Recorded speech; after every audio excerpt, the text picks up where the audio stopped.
Thank you all for joining us today. This is, of course, an important time, and we felt it was necessary as UEDA, and what we're known for in UEDA is best practices. And we feel that there's no better time to showcase best practices than right now. So that's what this is all about. We'll have an opportunity to show and open up the lines to everyone, and give you an opportunity to share what your regions are doing. But the goal of these is really to focus on one aspect that's going on that we've been able to identify that's going on in our world that is pretty unique and receiving some good opportunity, and we want to highlight that. So that's kind of the goal of what we're doing today. So before we get into that, I recognize that there might be some people that are not familiar with UEDA who are on the line. So I wanted to give just a quick overview of UEDA and what we're all about. We are a nonprofit organization. We're an association of higher education economic developers, and we connect our members, which primarily are higher education institutions, private sector businesses, and economic development organizations, to resources to facilitate economic growth within their communities. It's all about those ecosystems that surround higher education. That's really who our members are. Our members represent those who are on the cutting edge of economic development. The 21st century economy has evolved into an entity that behaves much differently than its predecessors. And by attracting established industry into your town, it's not really a viable option that we see as a route to prosperity. So we really focus on the areas of talent, innovation, and place as a way to try to grow our local economies. And that's really what UEDA is all about. And never before in our times now has academia, the private sector, and economic development stakeholders been so reliant on one another to create that economic opportunity. And our members work together to expand economic opportunity in our communities and regions. And we leverage that talent, innovation, and place nexus, recognizing the interconnected elements there in order to drive economic prosperity. With that, just give you a quick agenda. So we are going to have that best practice spotlight featuring Nolan Clauda, and I'll introduce Nolan in a second here. That's going to be followed by a brief Q&A, and then we're going to open it up to you all. So you can start thinking about these, because we're going to be posing these questions later on in this town hall. But we want to try to get ideas on what's going on in your regions to protect human capital and jobs, what you're doing to support businesses, and what you're doing to foster humanity. So thinking of human services. So those are the three areas that we want to try to focus on. We're going to try to limit that to 10 minutes each. And we'll use the raising hand function to ask any questions or present any opportunities that you might see later on. So think about that as Nolan's speaking. What is your region doing to protect human capital and jobs? What ideas is your region doing to support businesses? And then what is your region doing to support and foster humanity? This is meant to be an interactive session, collaborative session, and informal session. So we want to keep it that way. And really, it's just meant to share those best practices, which is really what UEDA is known for. So with that, introduce Nolan. Nolan is the executive director for the University of Alaska Center for Economic Development. He provides overall leadership to the University of Alaska Center for Economic Development, as well as support for other programs that the University of Alaska Business Enterprise Institute focuses on. He's been a strategic advisor to tribal governments, municipal governments, nonprofits, Alaska Native corporations, and private business groups, assisting them to realize their economic goals. And Nolan's been a past board member of UEDA and has worked with our organization closely. I know that there's some collaborations that are going on, some virtual collaborations that are going on in Alaska, especially considering how rural Alaska is. It's important, and with so many of our members dealing with rural areas and trying to get outreach, I thought it would be appropriate to have Alaska represented by Nolan on our first call today. My name is Tim Hines. I'm the executive director of UEDA, and I'll be serving as the MC. But for right now, until we get into the next portion of our town hall today, I'll turn it over to Nolan. Sure. Thank you. Thank you very much, Tim, and thanks for this opportunity to speak to this group.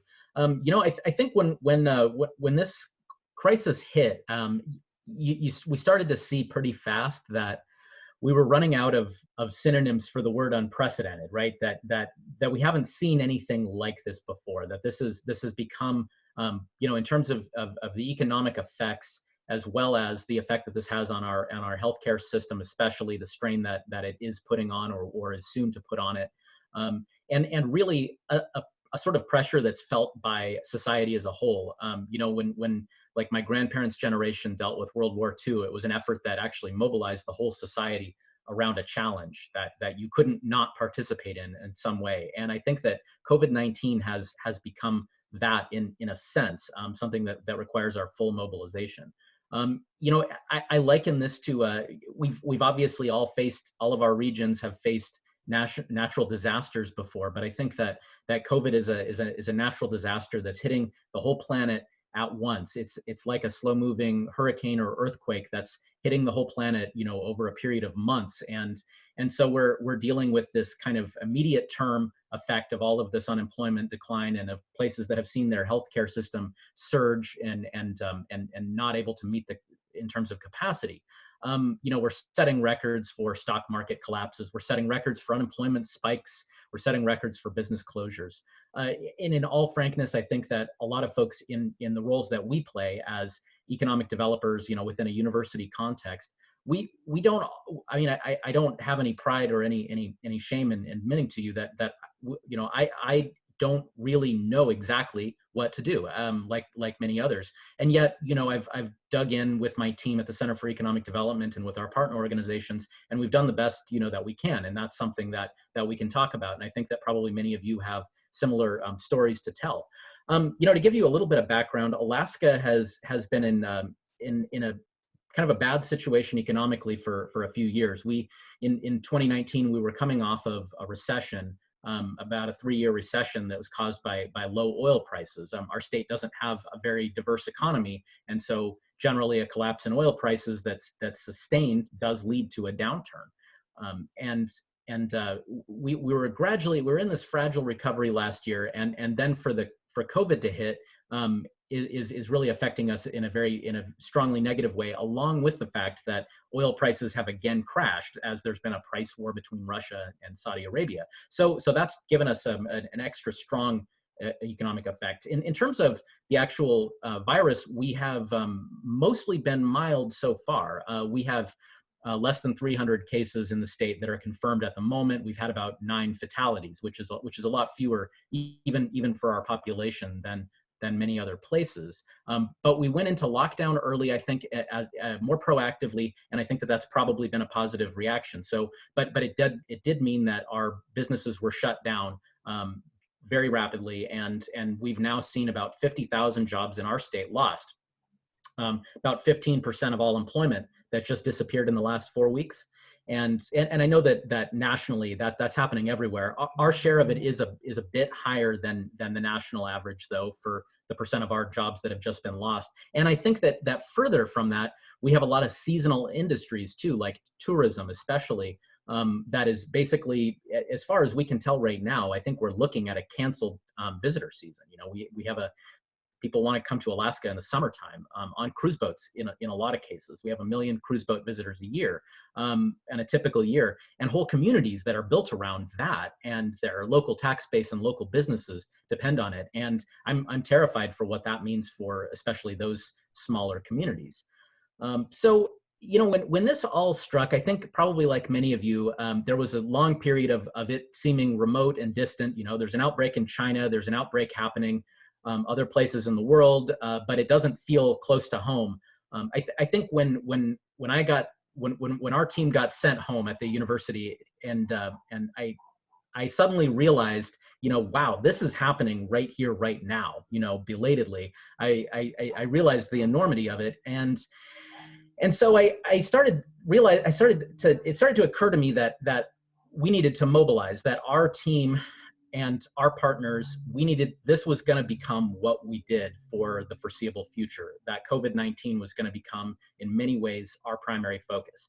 But what did that mean? What did we need to really do? Well, aside from the obvious low-hanging fruit, we have a student accelerator, a startup accelerator that we had to transition to an online format. actually a remarkably smooth process. It was, I'm actually surprised at how well that's gone. Not that it wasn't a lot of work. We have an internship program for startups. We're able to actually, where we place students with startup companies and they get a learning experience, the startup gets the help. We are able to actually pivot that to a program that helps startups by giving them student talent. And so that's going to be the next phase of the program that we roll out as sort of a way of helping them. We started to get engaged in all of these committees that have formed. There's all of these task forces that are formed. And so my staff and myself, several of us are engaged in the Mayor of Anchorage's Economic Recovery Task Force, which is meeting many times a week over its various committees, sending recommendations to our mayor, to our state legislature, to our federal delegation as well. One of the things that occurred to me when I started to realize that we needed to mobilize was I had a couple of ideas. I was like, one, we need to figure out how to do a business survey. We need to get results. We need to know how bad this is for businesses. I said we need to form a working group of some kind. I said we need to figure out how to help local businesses by promoting local resources. And of course, I thought I was the first person to ever think of any of those.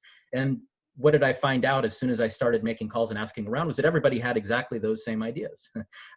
So I think what I saw was that people in the economic development space, in the university space, and in others were looking for what they could do. And those were some of the obvious kinds of things. We can form our working groups. We need to get a survey out. Surveys, the first couple of days of our shutdown, were flying around like bullets in a war zone. You had to duck to avoid a business survey.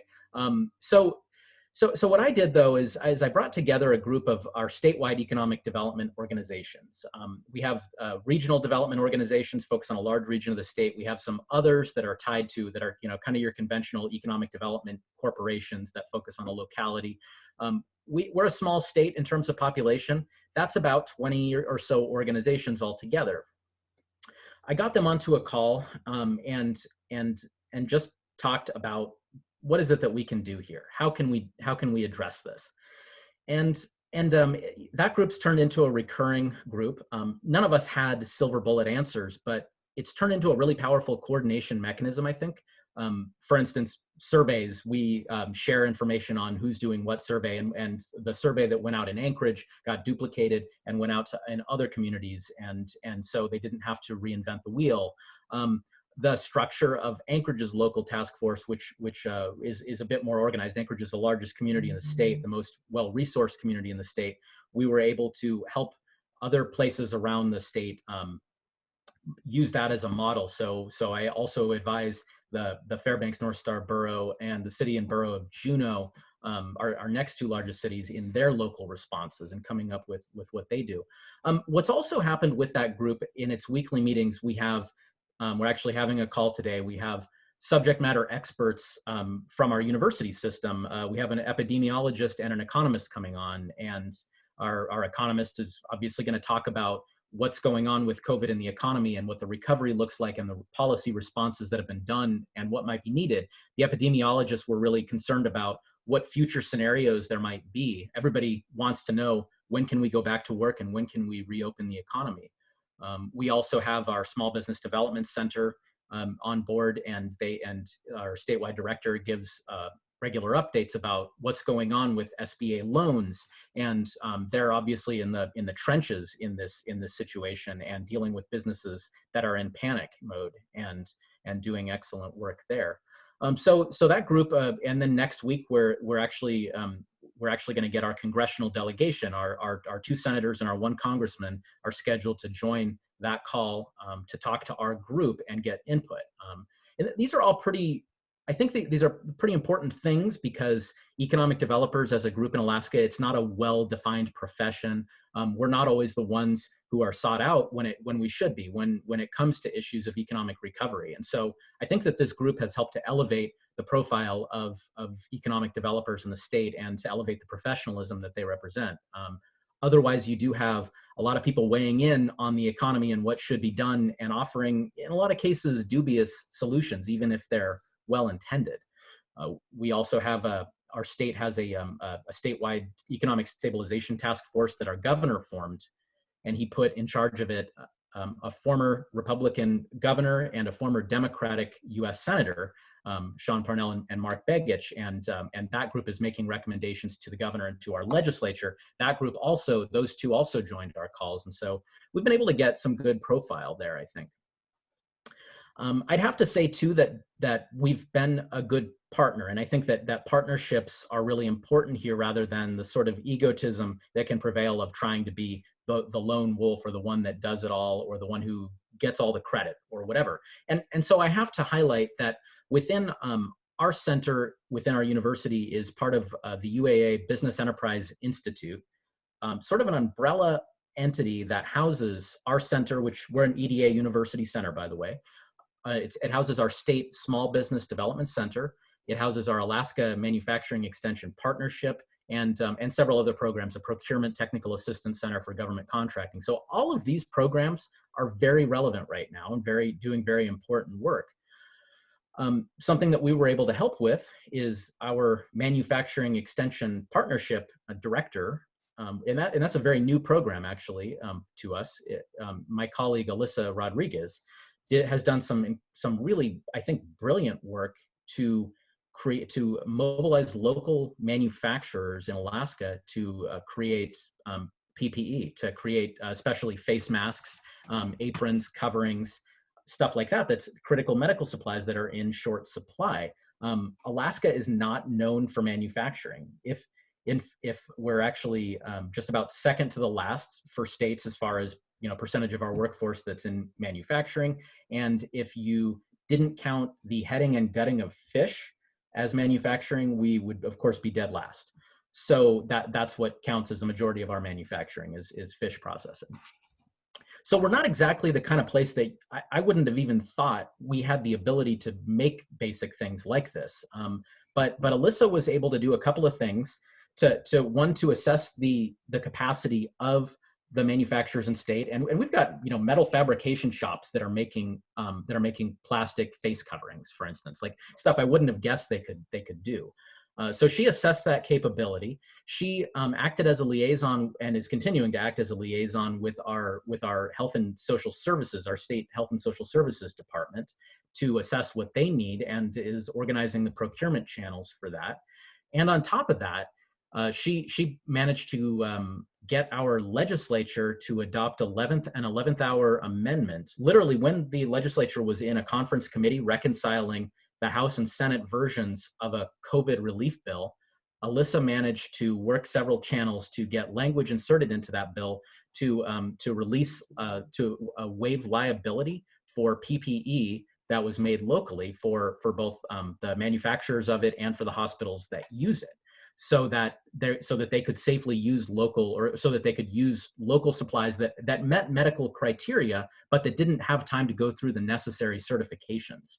So now we are actually providing that type of equipment in state instead of being dependent on shipments from out of state that are frankly not coming, or that are coming too slowly. And so I think that I have to count that as a pretty brilliant success. I kind of have been able to distill a few of our lessons into a few points, and so I wanted to share what I think I've learned so far from this, and maybe these will be useful to some of you. But I think that the number one thing number one on my list, not necessarily the most important, is policy engagement on some level. This has been a time when I've seen, I've gotten calls from legislators in our state legislature that are really hungry for solutions. Like, what should we do? What do we need to enact? Loan programs, grants for businesses? What is it that we need to do exactly? And I think that economic developers and folks in our space, at least in Alaska, we've tended to have our heads down a little bit and defer to others when it comes to being that higher profile subject matter expert. And I think that it's really key that we assert ourselves with what we know, and to provide good advice to policymakers. They're getting a lot of confusing direction right now, including from people in the business community that are very understandably antsy about COVID, but that are also clamoring for the economy to reopen, perhaps prematurely. So what kind of advice can we provide that has a more expert opinion on that. That's something that's important. So we've also been able to engage our congressional delegation. Being a small state is really helpful here. We have 2 senators, just like California does, and we have only 700 some thousand people. So our congressional delegation is relatively approachable to us. They're able to insert language into bills that help to our unique circumstances. We have a shutdown visitor industry. We probably have a shutdown commercial fishing industry as well. Those are 2 long-standing industries, core industries in our state. They have unique needs that aren't going to fit into a typical maybe SBA loan. Those are important to take into consideration. Also engaging in local government matters too. I think we've been effective with that. Another point is communications and the role of communications in this type of a crisis, in this type of a situation. It's a bit different. I think one thing is that there needs to be a good open dialogue going with your constituencies, whatever that base of partners and clients that you represent is. I think that these large open forums like we're having right now are pretty important. We found as soon as we did a couple of these, we have this weekly entrepreneurship pitch event, 1 million cups. When the SBDC director and I did a special presentation for that, we got 3 times our normal attendance. One of our partners is the 4 Acre Group. It's a statewide nonprofit association. They've been having these webinars, just big open webinars, about 4 times a week. They get 400 people on those each time. Our Small Business Development Center does near daily webinars as well. They get enormous audiences. I was on an IEDC webinar last week that had 1,600 people. The IEDC conference only has 900 people that come usually. And usually a webinar that they would host might have 100 people. So people are really hungry for this kind of information. Even if some of us feel like we're overloaded, people need people are somehow rallying around that, and they're needing information that's good, that's up to date, and that's clarifying, because sometimes they're facing a cacophony of different facts flying around, some of them dubious. To help clarify and straighten that out, I think, is important. Another is to think about networks, and to build networks, to leverage networks, and to connect the different networks. I think that our various task forces that have overlapping membership have been really effective at channeling information. So our Anchorage group that channels information to our statewide group has especially been effective. Using practices developed in one place that can be shared to others has been probably one of the more effective things that we've been able to do. I still think it's important to make some time to think about the future. How is the economy changing?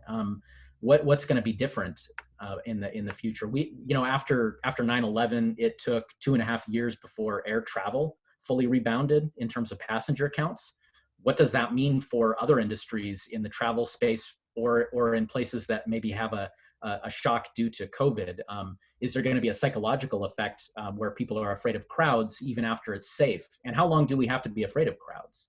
What does it mean for transportation systems? The digital divide. If we're all on these Zoom calls, video conference calls, many places in the country have bad internet access, and doesn't that need to be rectified? Some places in Alaska are especially bad, stuck with dial-up internet. That doesn't work for this.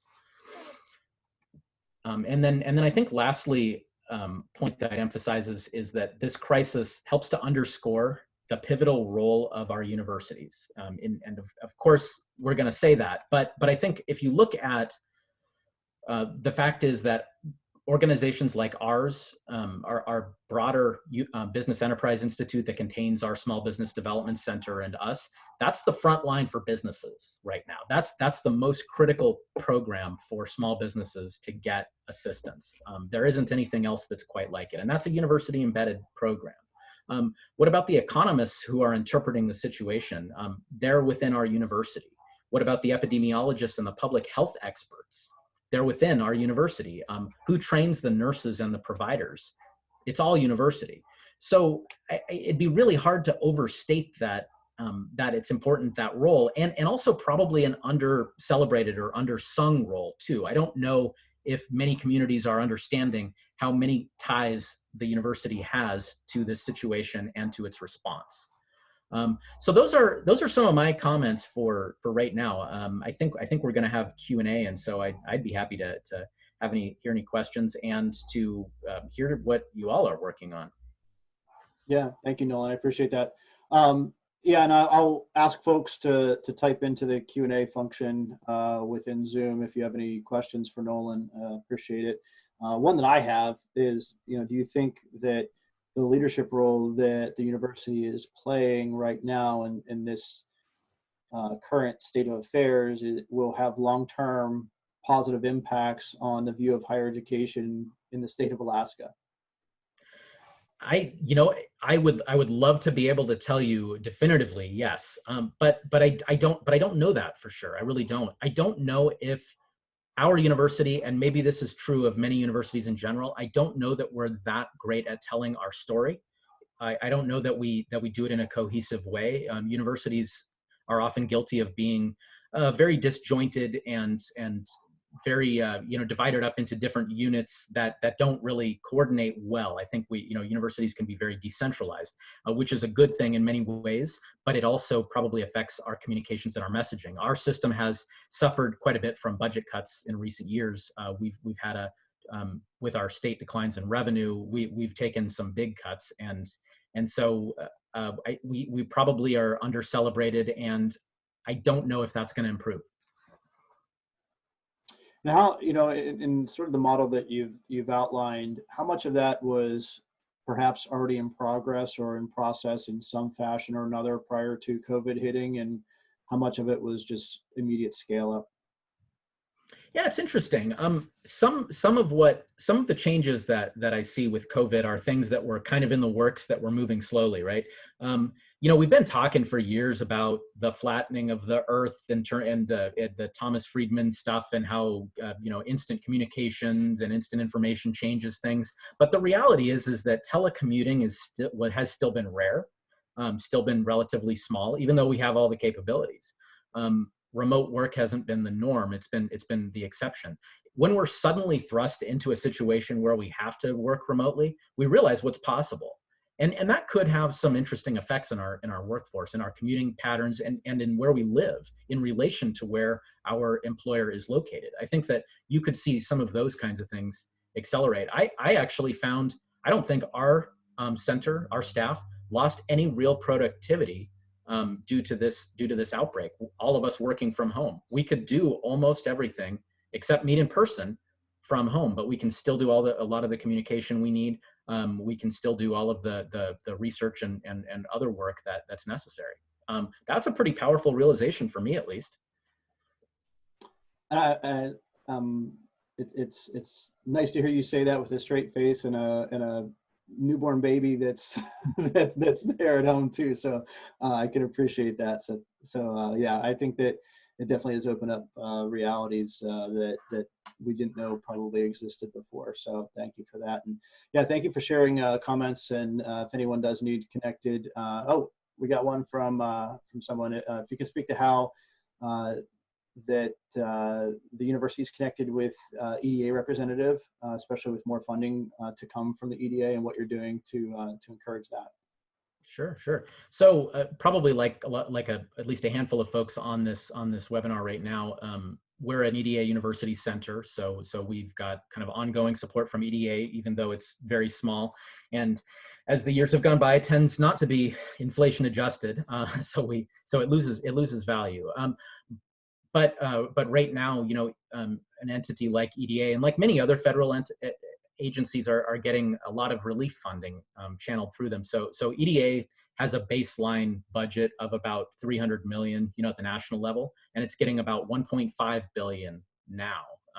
So even though in the terms of a $2.2 trillion stimulus, the 1.5 billion is minuscule, it still represents about a 5-fold increase in what EDA usually gets, right? So I think a lot of programs like ours are going to get maybe an additional opportunity to leverage more resources from EDA. And for us, we have a really close relationship with our EDA field representative. It's another situation where Alaska, being a small state, really helps. And so we convene a lot about, EDA priorities in Alaska and how what kinds of investments might be strategic. And so for us, we're probably going to be able to scale up what we do as far as capacity building and the recovery. And so the recovery after, the acute phase of this is something that I think is where economic developers like us can really be more effective, I think. And so what that looks like is going to be something pretty important to us. Many others, like small business development centers and others, are going to get a surge in their funding to deal with the businesses that they're helping. And so I think that that's a pretty fortunate thing. But staying in touch with those federal funders right now is a very smart move.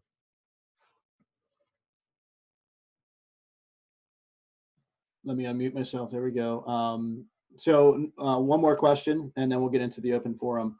Are you getting requests from employers for trainings to upskill employees? Actually, I'm not. We don't deal with as much of the day-to-day workforce stuff, so I'm not super. I'm not sure that I'm seeing anything related to workforce training and increased skill rate in my purview. And then how do we'll do one more. How do you see the role of the CED changing in response, and shifting from crisis response to long-term recovery?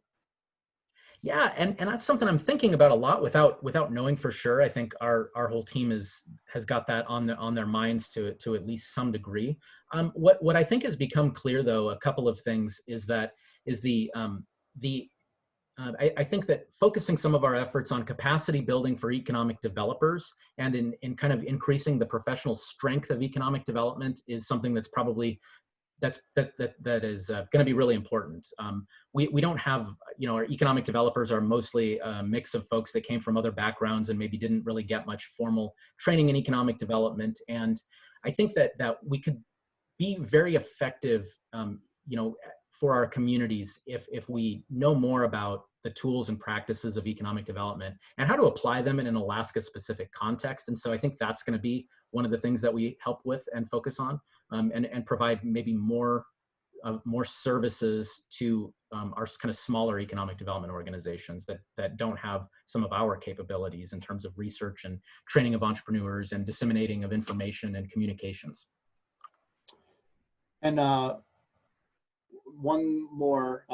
So at Virginia Tech, teaching and research required substantial attention from central administration in the transition, and outreach and engagement less so. Was that your experience as well? Oh, I think that's probably a fair point. I think that universities have had, since we're not an academic unit that teaches classes, we've been able to sort of do our own thing. But when we're talking about the system as a whole, I think that it required, all hands from administration to really make that transition to getting classes online remotely. I mean, to do that suddenly with a gun to your head, you have to get classes online at a moment's notice. I think that obviously is going to consume the bandwidth of an organization more than outreach. But nonetheless, the outreach happened, the community engagement happened, and probably the communications of it and the sort of bragging about it is what hasn't happened as much. Mm-hmm. Good. Well, thank you, Nolan. I appreciate it. I appreciate your insight. Hope you'll stick around with us as we kind of open it up to the entire audience. So as we do this, we're going to use Zoom's Q&A or the raised hand features. This is a new direction for me in leading a meeting like this. So I appreciate your patience as I navigate it. Right now, I'm seeing the participants where you can raise your hands. I'm also seeing the chat as well as the Q&A. So you can just put the letter. You can either raise your hand or put your letter, and I'll explain the letters in a minute here, in the chat or the Q&A, and I'll then call on you to share your insight. So the first thing, and this is question A, what is your region doing to protect human capital and jobs? So this is addressing things like, do you have any unique workforce initiatives that have been launched even before COVID that you're seeing a great response to now? How about any reskilling programs to shift skills and workforce around, or just generally supporting the unemployed? In what ways are institutions supporting the unemployed? And again, I'm going to ask, if you want to speak up, please feel free to type letter A either in the chat or the Q&A, and then I'll call on you, or you can do the raise your hand feature that is in native to Zoom. So anyone want to kick us off and give us some insight into what your region is doing to protect human capital and or jobs?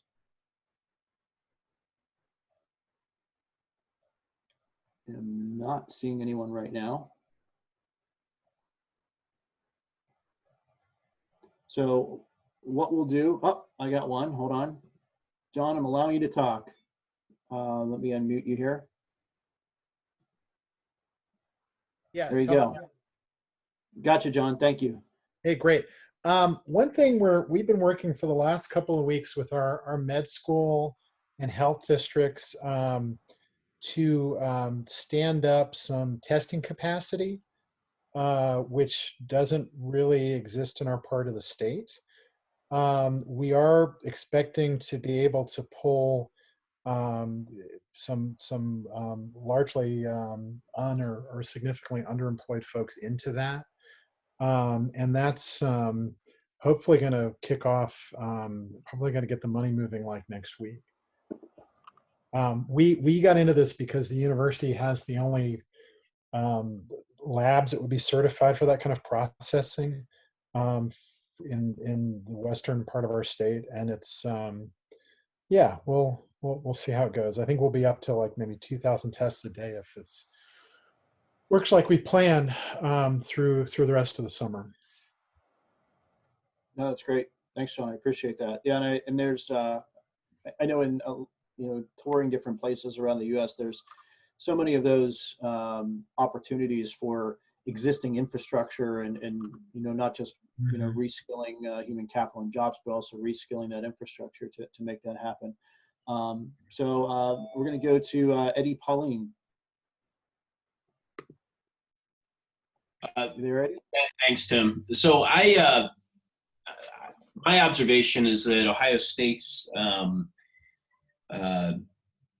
really looking more internally in terms of activity.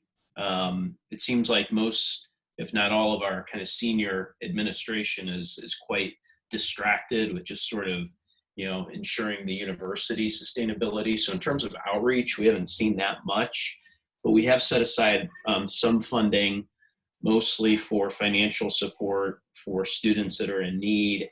And then our College of Nursing did something kind of interesting with a sort of like a COVID challenge. So they're just kind of collecting ideas from the community on how to create different types of solutions for issues that are rising related to COVID. So I was going to maybe embed a link in the chat for people to check out if it's something that they'd be interested in seeing. I think I can do that here.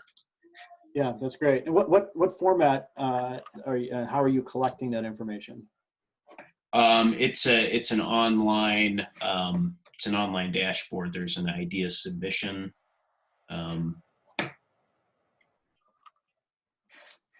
tool here. Okay, great. Just a Qualtrics survey. Great, thank you. Anyone else on, or anything else, Eddie? I'm going to mute you otherwise. Yeah, no, nothing else. But I am interested to hear if other universities are just seeing sort of their again senior leaders, administration that are kind of internally focused and not doing as much outreach as at this point, at least, than they typically would during these types of crises. Yeah, that'd be great. Yeah, and maybe if folks have something to comment, please use the raise hand feature. You can even throw that in the chat and just say what your leadership is doing and how they're focused. I think that likely that depends on the institution themselves and how they how they've viewed their roles in the past. I know that we've seen that just with UEDA, and I promise that we won't share the chat with any university leadership, or at least that aren't on the call already. But that's typically something that we've seen as well, is that where economic development falls within an institution is often indicative of where focus is. And I think even in these days there's definitely some added pressure by university leadership to look perhaps more internally and keep the cog rolling. So I'm going to let Russ Mills speak. Russ. Hey, Tim. Yeah, no, I just wanted to follow up a bit with what Eddie was saying. Here at Bowling Green, I can tell you at our center, I've in my 4 years here, I've never been busier than I've been the last 2 weeks. To Eddie's point, there's the internal pieces and the requests from our senior administrators about, projecting what this means, for us as a university, but also, there has been a strong commitment by our leadership to really be more engaged, particularly with our state legislators, sort of, I think, forward thinking about what this might mean in terms of, state share of instruction and other pieces going forward. So, for us, it's been a lot of working with our regional chamber, doing some data work, trying to understand, and frankly predict a bit what industries may be hurt the most and which ones will be most ripe for investments for recovery. And then, to the planning pieces for communities it seems like every community now wants to do a recovery plan the same week. And then, and a lot of what we've been doing is working on that. And then with the availability of funds that Nolan was sort of speaking to earlier, right, particularly for us as an EDA university center, those EDA funds, the increase in sort of what that's going to mean here when they put when that funding becomes available here in the next week or two, communities are trying to get prepared to access that. And so that it's been quite busy both internally and externally for us. So yeah, I think just wanted to share that anecdote and to the question. Great. Thanks, Russ. Appreciate that. And one more on at least topic A. I'm going to open it up for, I thought I was going to open it up. I'm going to open it up for Julia Potter.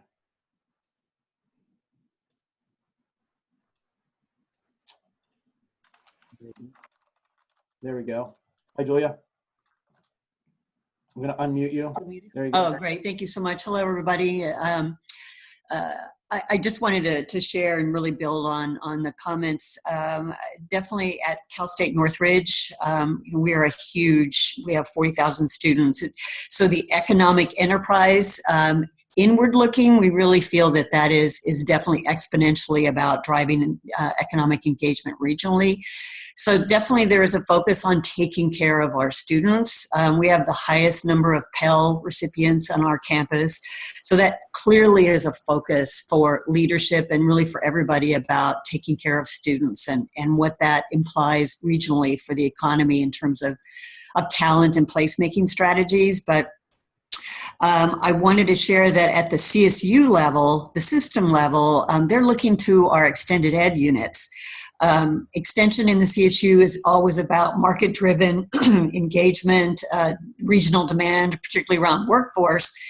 And those are the units that have made the biggest investment in online capacities. So the chancellor has asked each of the campuses to look at our online, programs and pull out modules that might be the most relevant for displaced workforce, businesses and industries that are pivoting to a new business strategy, to try to pull those out and repackage them and repurpose them for a quick training experience for those workforce members and their employers to reskill, upskill, or literally pivot to a new sort of business model.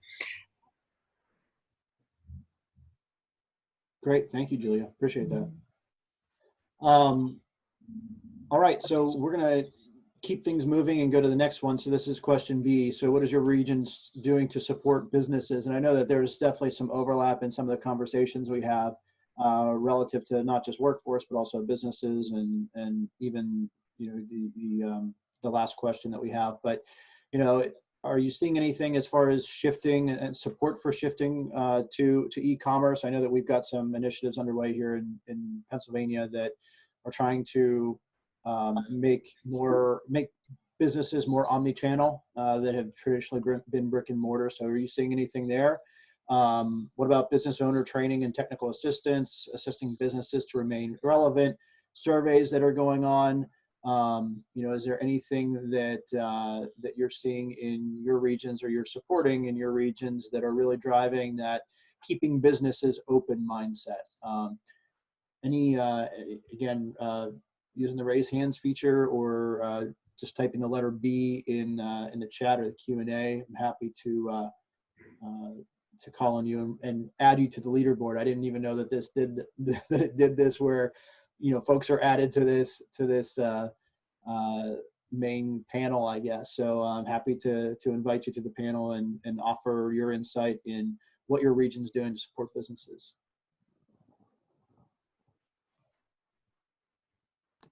More than anything more than what we've already discussed. Hey, Tim, this is Margot. Hey, yes, Margot. So one thing that our center has done in combination with a few others, and this is pretty basic, but it's been really effective. We worked with some others to help get out information on what businesses were still open. Oftentimes businesses in Alaska, if they don't have an online presence, how do you figure out if they're open? You drive over there. So we worked with some other colleagues at the SBDC and with a local publication to get out great lists of who was still open for delivery or for pickup of food, coffee, things like that. And I have sent that out to many, many of my friends and family who are like, I want to support a local business. Great. Well, you can order food from that takeout place. They're still doing particular services. So that's something small, but it's actually been sent out to an astonishing number of people, just for those who want to help local businesses, and maybe those local businesses don't have a great website. They just have a phone number. And so having that business on this particular list, it was put together by Edible Alaska, a local publication, with some help from our team, has just helped people reach out really quickly to, I want to order or help support your business. So it's a small way, but I think it's been really effective. That's great. Thanks, Margo. Anyone else regarding businesses? Okay. Well, again, this is something we're going to be doing each week. So, please feel free to think about it. If you do come up with something or you figure something out, please let us know. I know one thing that's going on in New York, there's this regular town hall, very similar to this, where it's connecting investors and more on the entrepreneurial side. And trying to upscale ideas as soon as possible. So that's happening in virtual environments. And I think Nolan has something too. So Nolan, yeah, go ahead. Can you unmute yourself? Great. Yeah. So I actually, and rather than a question, I have or rather than an answer, I have a question about. I'm kind of curious. Maybe this could be something fodder for future discussion. But on that question about how folks are helping their local businesses, I do notice that some places are spinning up local revolving loan funds and even some grant programs to assist struggling businesses. And I'm particularly interested in how some of those might be working out, how they might be filling some gaps in the SBA programs. And maybe what sources of funding folks are using. So maybe that's a point for future discussion. But I think I've seen a lot of communities try to figure out local financing help for businesses. Oh, that's great. Thank you. Yeah, and I'll encourage folks to post that there. And yeah, let's we can change this around a little bit even for next week and see if there's questions that you have relative to each of these different categories as well that we can open up, rather than having the same questions every single time. But I think that's the idea is sharing those resources. So if anyone does have anything that they're aware of, throw it up in the chat for right now, and we can even continue that conversation next week. I thought we had one more. I'm gonna call on Jenna to talk, because I know she raised her hand, but then she put it down, and we'll see if she still wants to share. Jenna. Okay. Do you hear me? Hi, everybody. Yep. I was just going to comment about the digital divide, and we're hoping at the University of Kansas, at the institute that I'm at, to really help identify those gaps. As people have moved online, there's been, inequality in access to, remote education, distance learning. It's also has left some businesses out and some workers out of being able to work remotely. So we hope to do like a broadband study for our state, and that will be helpful in our economic recovery. Great, thanks, Jenna. Yeah, I know one thing that we're working on here is, the University of Pittsburgh has stepped up, and we had a nonprofit that I work with too that had a bunch of laptops, but they didn't have adapters, and the supply chain couldn't get the adapters for about 3 months. So we had 1,000 laptops. We had folks that needed them, but we didn't have a way to charge them. So University of Pittsburgh was able to use their procurement channels in order to get those, which the nonprofit didn't have access to. So there's even opportunities there to expand services that you typically wouldn't think of. Again, that goes to that infrastructure that often is sitting there that could be very valuable. So Tim, so we're gonna, yeah, go ahead, Jenna. Yeah, I was also going to say people really view the universities as kind of as a good source of data and information that is not political, that it's trusted and valued. And so I think we have a big role to play in providing good and accurate data to policymakers in decision making. And we've set up a website and we've been looking at unemployment, doing unemployment projection rates by county and stuff. I think I shared that link.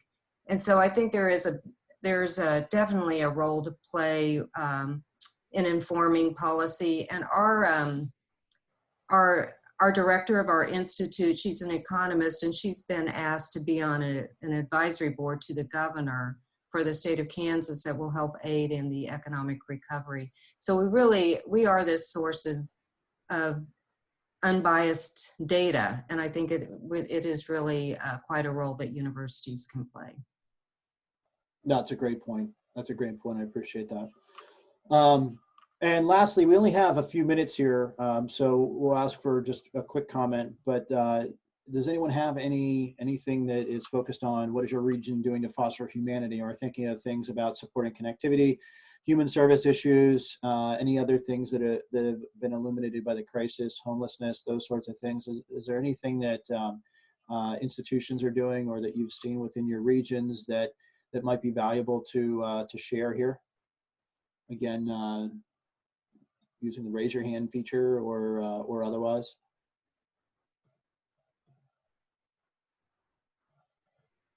Probably have time for one. I'm not seeing anyone. So why don't we start? We'll start with this question, then maybe next time, and think about that for our future conversations. Next week we're also having the same conversation where we'll have a spotlight presentation, and if I can move all my windows around here, I'll share with you that that's going to be with Alan Adams, who's the director of the Georgia Small Business Development Centers, talking about ways that they're engaging. They have some unique communication strategies there, and we're going to be talking with Alan and how they're handling that.